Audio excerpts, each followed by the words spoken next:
Hello everyone. Welcome to the course on Health Humanities, Indian and Western Medical Knowledge Traditions.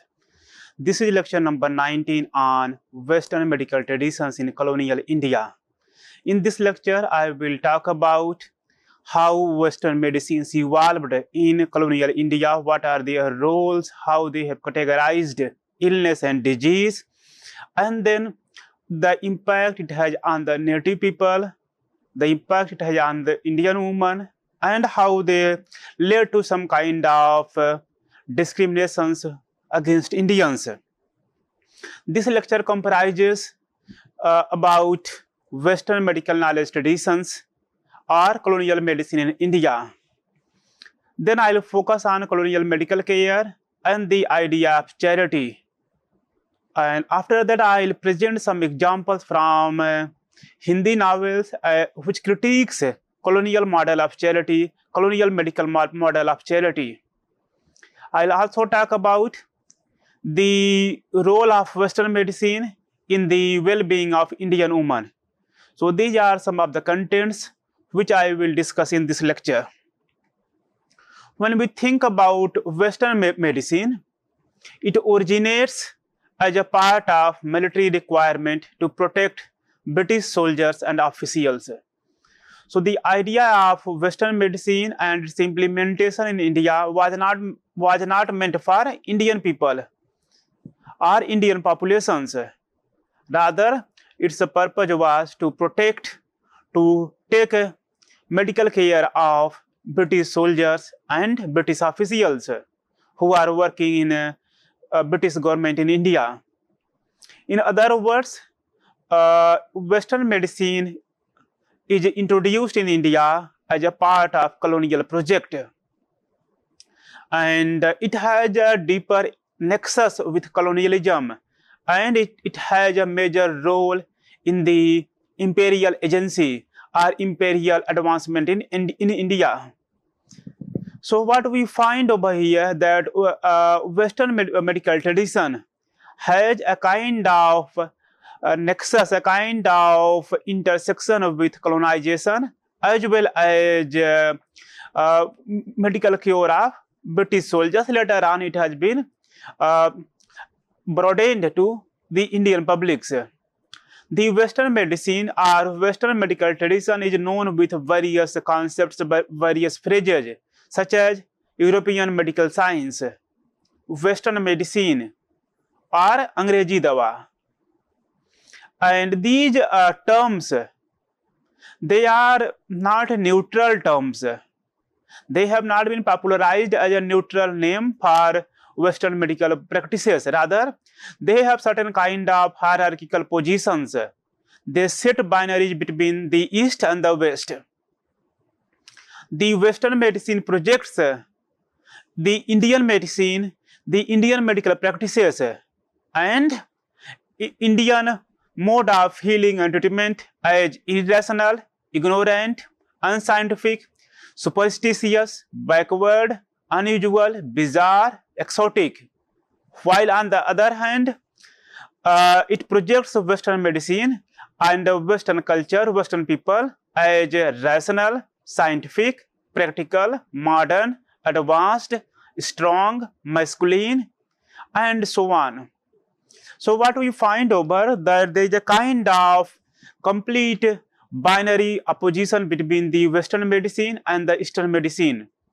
And Western medicine projects itself as superior, as something rational, and which has better power of curing, where it has better possibility of curing. So medicine is not Western medicine is not just having the neutral task of curing and treating the disease. Rather, Western medicine in India acts as a political tool. It acts as a tool of East India Company. It acts as a tool of the British Empire to promote, to implement its larger ideological perspective. So we witness over here that Western medicine is not a neutral act or a neutral force. Rather, it is a political force, it is a social force, it is a cultural force. And when Western medicine was introduced in India, the British government did not only send the surgeons and doctors. Along with surgeons and doctors, East India Company, the British government sent botanists, geologists, zoologists, meteorologists, foresters, and other specialists who were surveying, who were investigating the culture, who are investigating the atmosphere, who are investigating the scenario of Indian culture and Indian environment. So the purpose was to explore India and then report the same to the British authorities in India.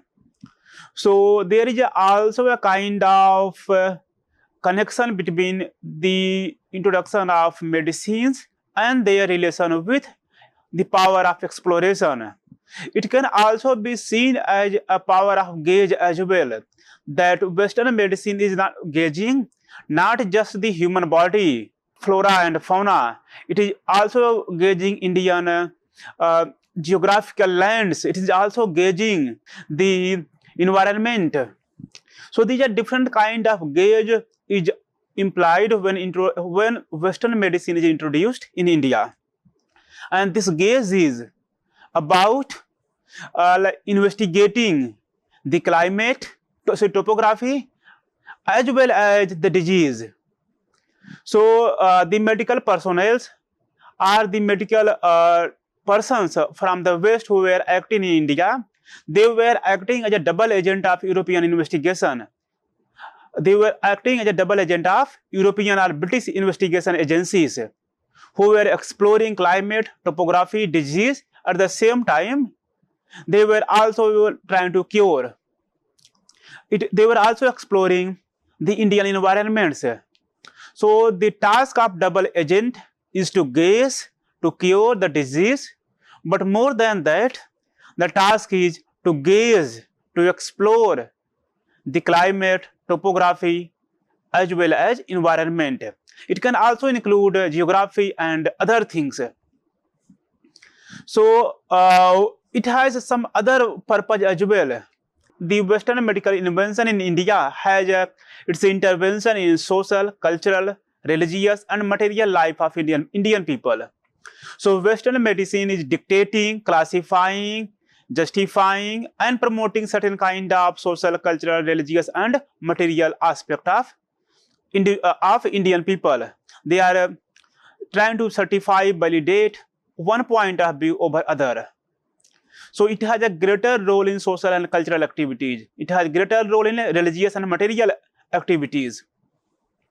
Hence, Western medicine in India were not just engaged with disease, but they were also a part of engaging with culture and environment. And when they began to actually investigate and engage with culture, society, religions, so they began to project themselves as superior. Hence, the role of Western medicine has become to propagate Western superiority over Indians. It's not only about projecting their superiority over Indians, but also over the Indian knowledge system, over Indian knowledge traditions, over Indian cultural practices. So the idea of Western superiority is involved with Western medicine. And how they did it? They did it by projecting themselves as a rational, scientific, and someone like something which is based upon practical consequences.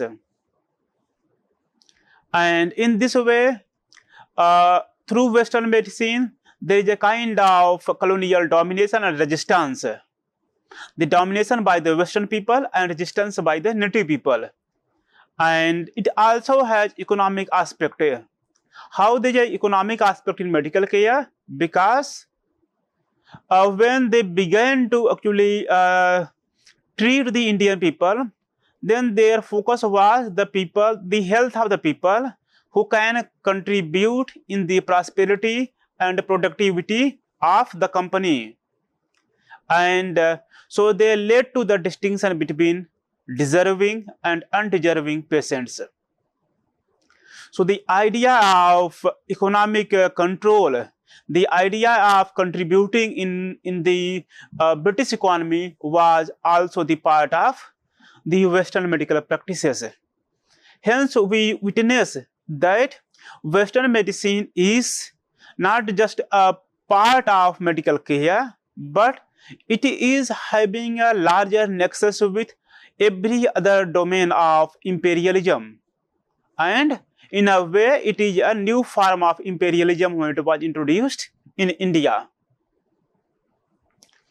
When we think further about Western medicine and then the role of the state in maintaining the health of the common people, and the focus was to maintain and manage the health of those people who are acting as a labor force in the British imperial system, who are contributing in the economy of British government.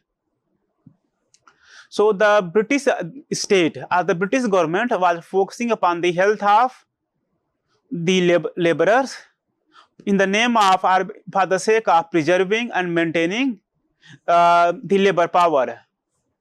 The colonial medicine distanced and displaced the indigenous medical system while promoting itself.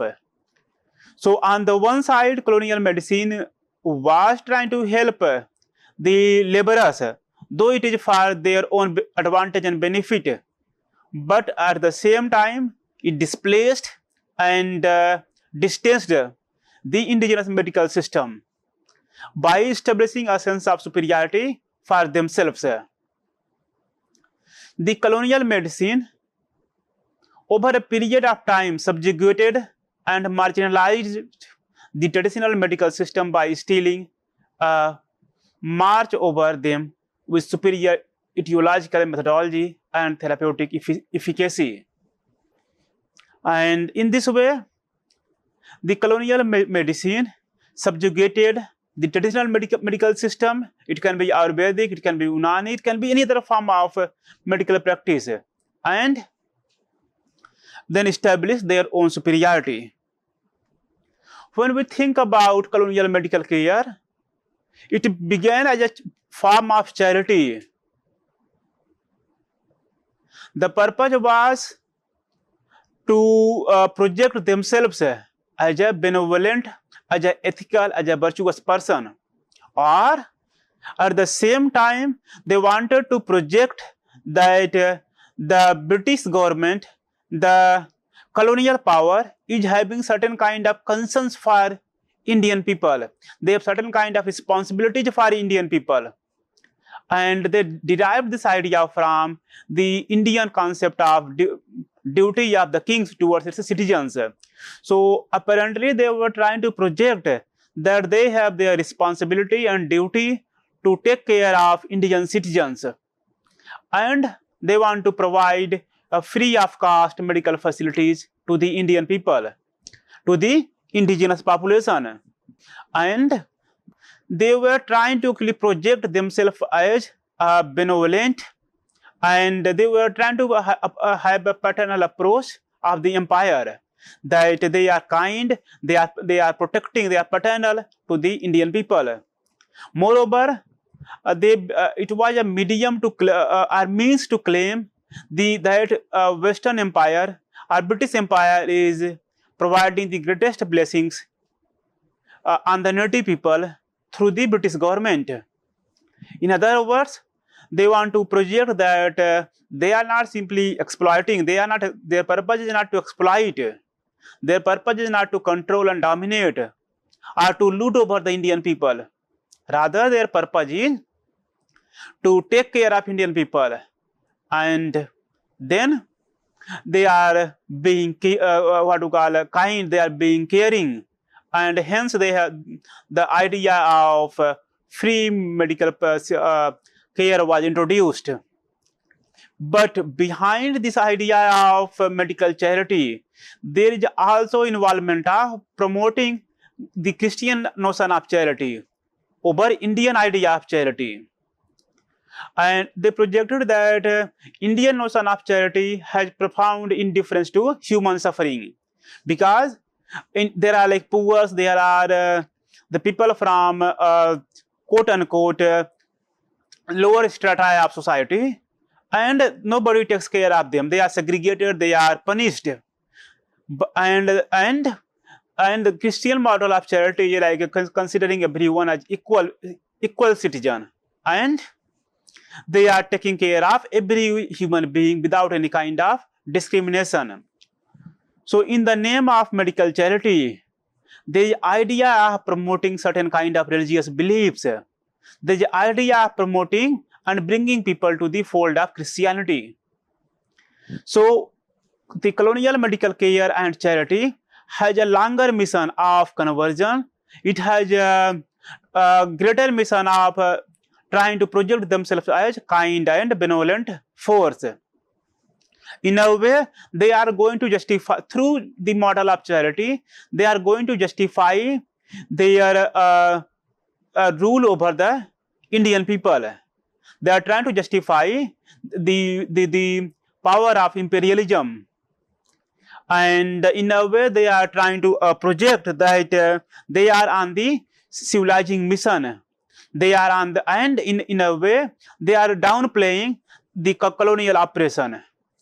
So by bringing the idea of charity, they say that they have the burden of the white man to civilize, to take care of Indian people, and then they are negating, trying to negate or trying to actually hide colonial oppression. But above all, they are also asserting their superiority over the native rulers. That Indian kings, Indian rulers, they didn't take care of their citizens, their population. It is the British government who is taking care of their Indian citizens.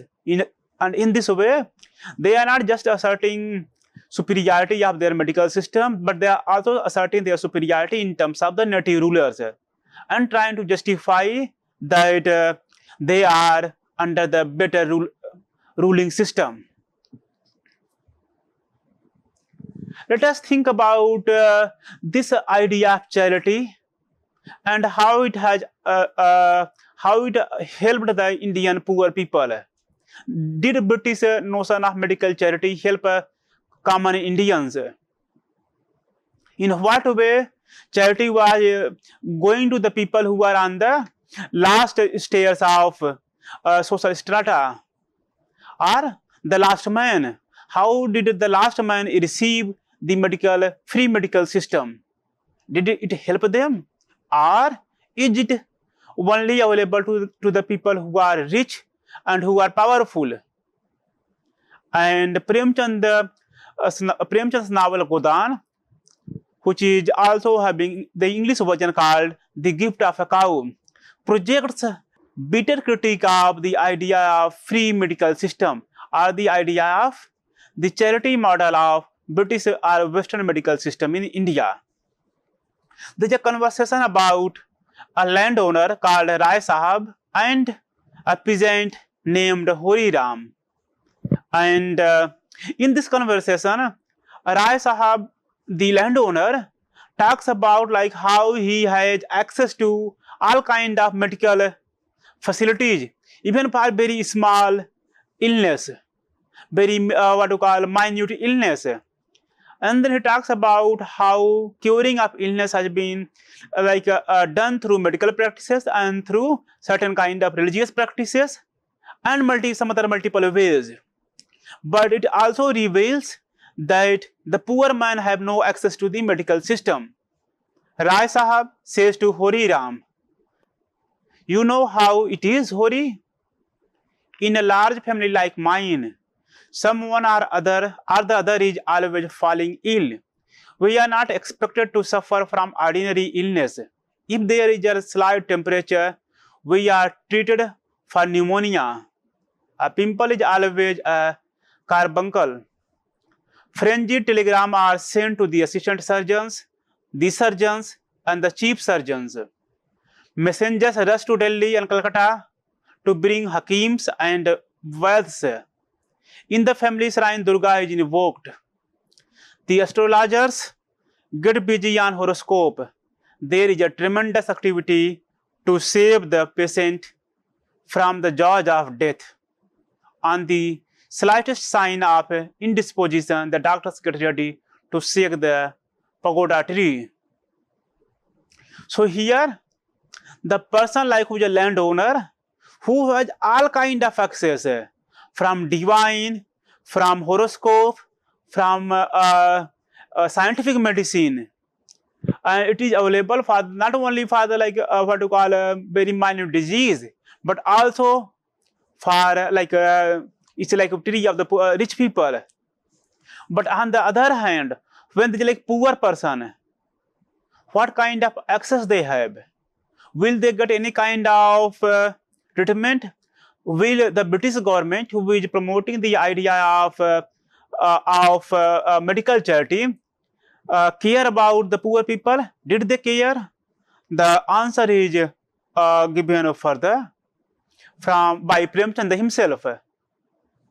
And this is another couple from his novel Godan, where there are where Hori Ram and his wife, who are having 6 children, but 3 of them died because of the very expensive and unaffordable medical care. So on the one hand, they claim of having free of cost charity model of medical care for the native people, for the indigenous people. But Premchand says that the 3 children of Hori Ram and Dhaniya die because they couldn't afford medical care. And Dhaniya then reflects over the poverty and medical care. In a way, Dhaniya says that she is not able to cure or take care of her children because she is poor and unable to afford them the medical treatments.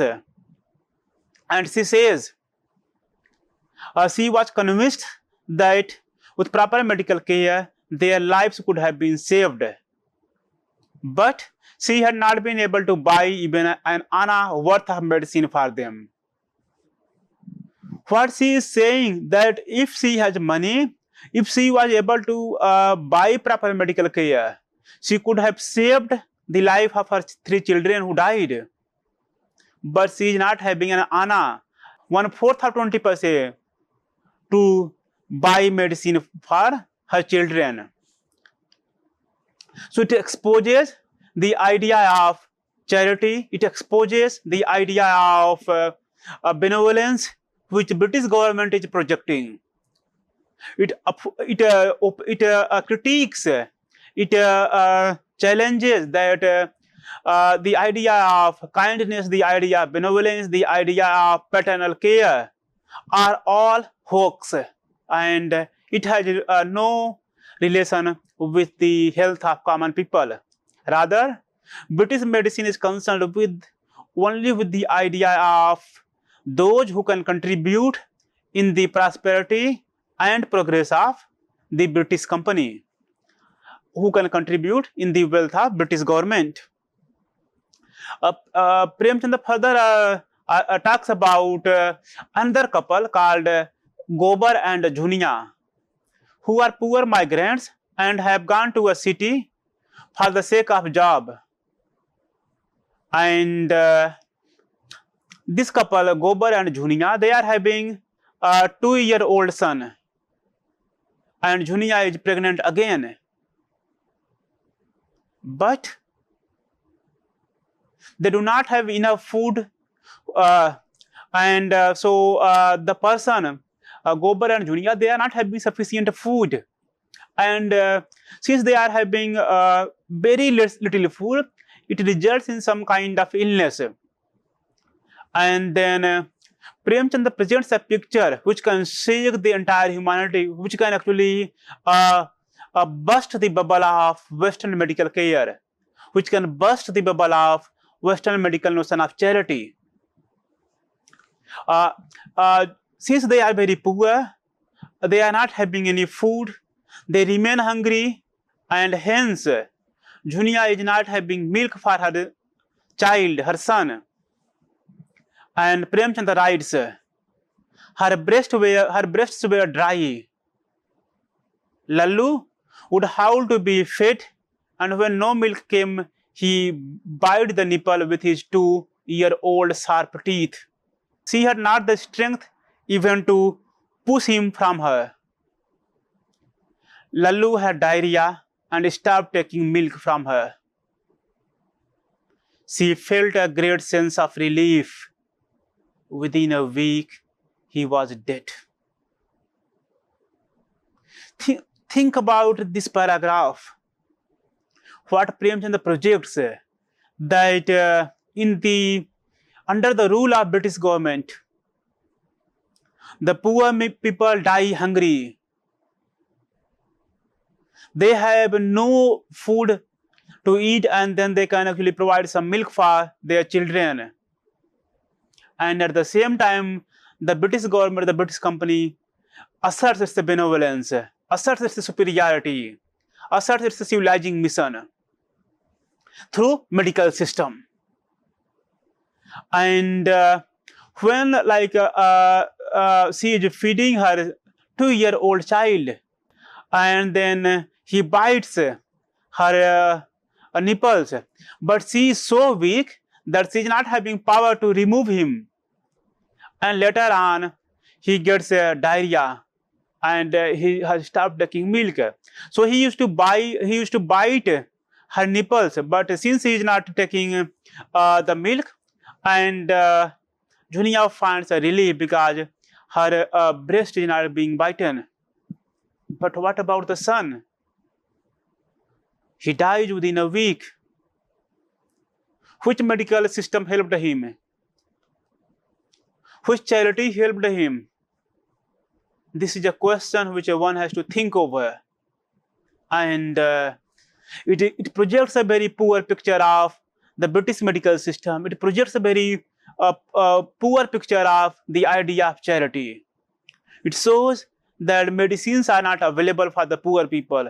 The one who are rich, they have access to every kind of medical practices, but they have access to any kind of medical tablets. But those who are poor, they are left to die. And after a few months, Junia delivers her second baby, but again she is not having milk. She consults a retired doctor and who wonders, how can Junia expect milk when she is so anemic? She would have to take a long course of tonic before she can hope to have milk in her breast. How can this little bundle of flesh, the newborn baby, live without breastfeeding? And her first son has died, and she is anemic, but she is having no money to get treatment for herself. And the doctor says that she needs a long course of tonic. How can she afford this money to buy medicines and tonics for herself? How can she feed milk to her newborn baby? In a way, Premchand is also in a way satirizes that she needs a long course of tonic when she is not having money to have her sufficient food. The idea of charity disappears.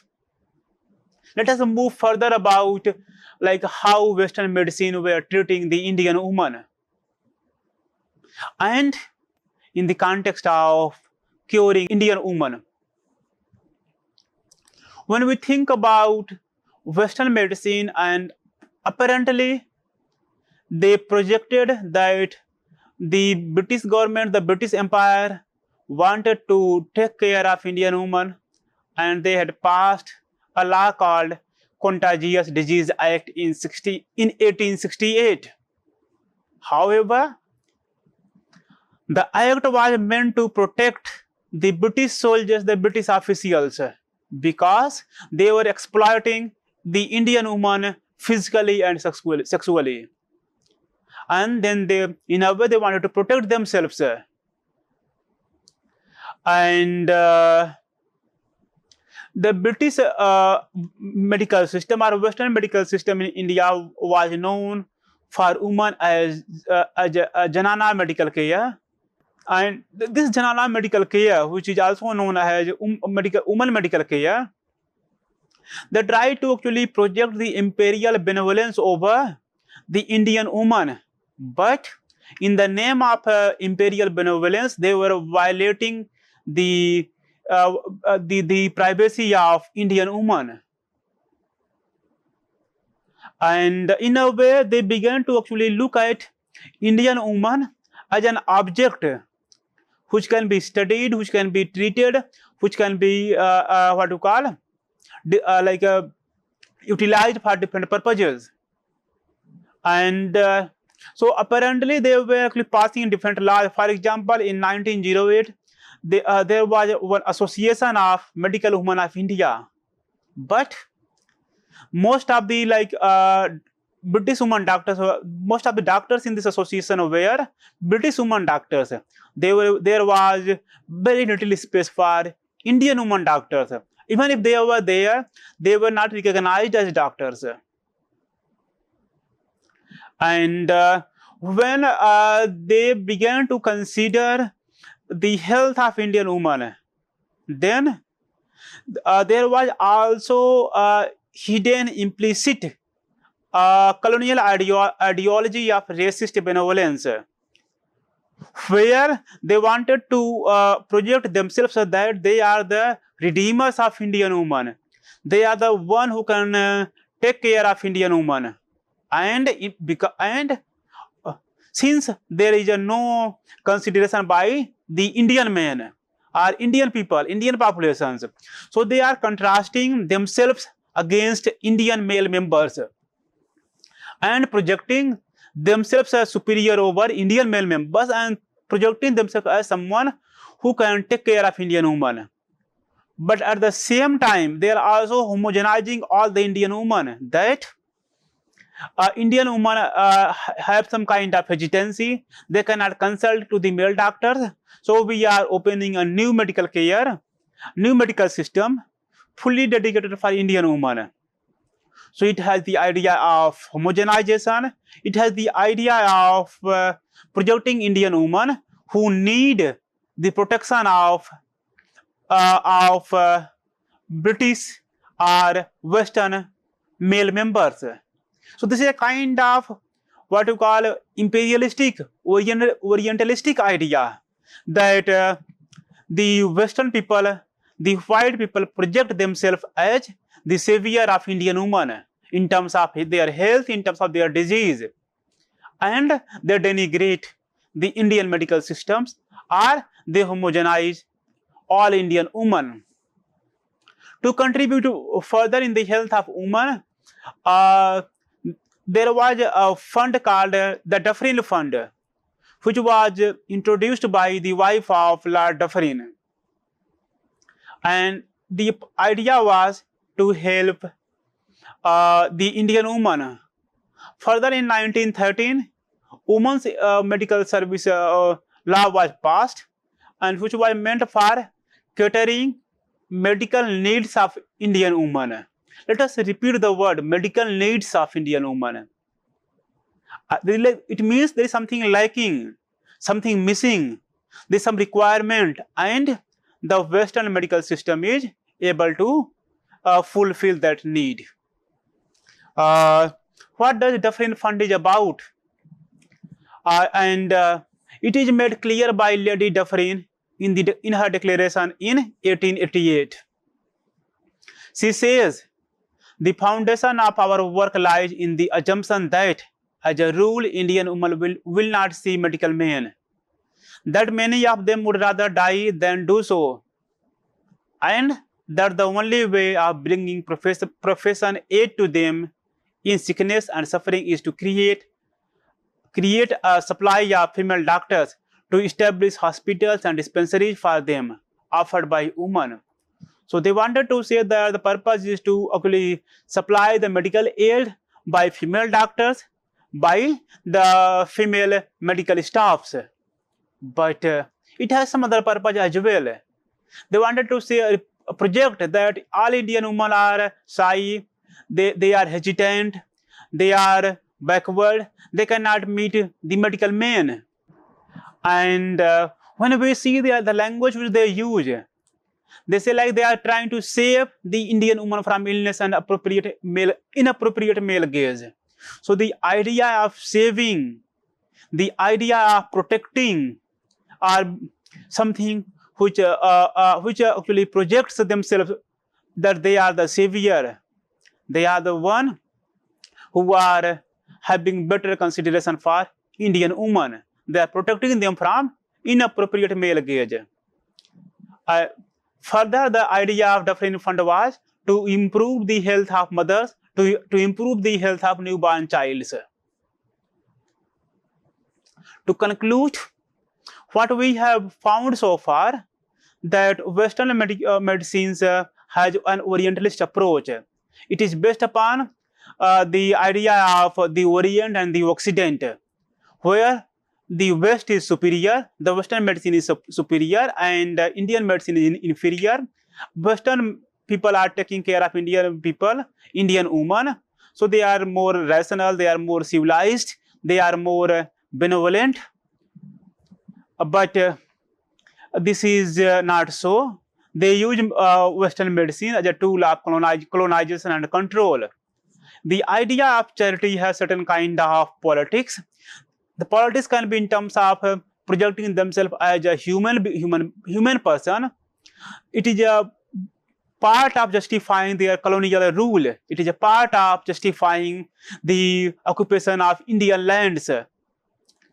Further, the idea of saving Indian women tries to project them as a savior. And in this way, we find certain kind of domination by power.